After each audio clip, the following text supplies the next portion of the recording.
धर्म पत्नी ने अपने पति से कहा, सुनो, ये तो तुम्हारा सौतेला भाई है, और सौतेला भाई है कौन सा तुम्हारा अपना है, ये तुम्हारा सौतेला भाई है। तो एक काम करो, मैं किसी डॉक्टर से मिलती हूँ, किसी वैद्य जी से मिलती हूँ, एक ऐसी दवाई बनवा के लाती हूँ कि अपन देवर को दवाई के बहाने खिला खिला कर उसको मार देंगे, पूरी जायदाद अपनी हो जाएगी। हेलो दोस्तों, हर हर महादेव, जय भोलेनाथ, जय महाकाल। मित्रों, आप सभी को पता है कि इस समय सावन का महीना चल रहा है।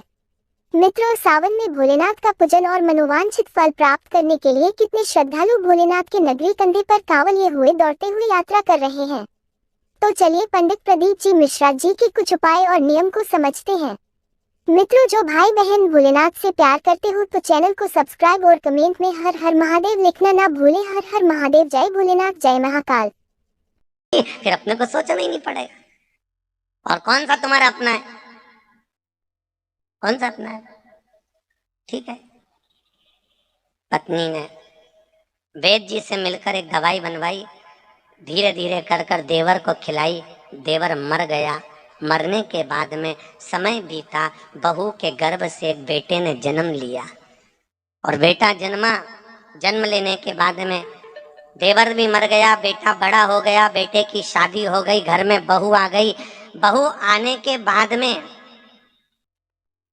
बेटा, अब जो बहू आई थी, आने के 3 महीने के बाद में वो बेटा बीमार पड़ गया। इतना बीमार पड़ा कि बाप ने खूब पैसा लगा दिया, धन दौलत लगा दिया, जायदाद बेचकर लगा दी, तो भी बेटा ठीक नहीं हुआ।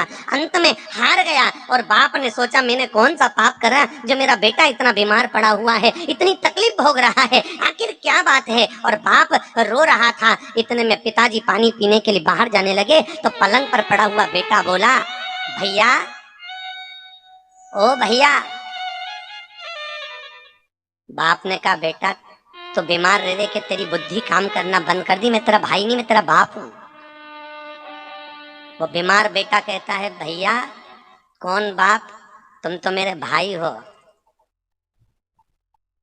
भैया, मैंने अपने हिस्से की पूरी प्रॉपर्टी तुमसे ले ली, भले दवाई में लगवाई परंतु लगवा दी।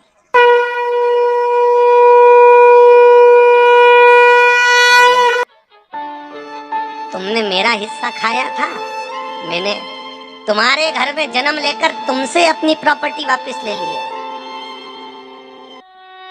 बाप रोता हुआ बोला, माना मैंने गलती करी, पर तेरी पत्नी ने क्या गलती करी जो उसको भुगतान भुगता दिया है? अरे तू बीमार पड़ा है, रो तो वो रही है। इतने में तुरंत पलंग पर पड़ा हुआ बेटा बोला, कौन पत्नी?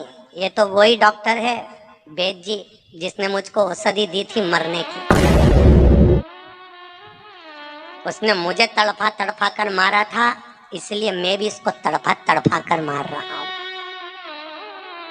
और मरने पर अकेला नहीं जाऊंगा, मेरे साथ इसको सती होना पड़ेगा।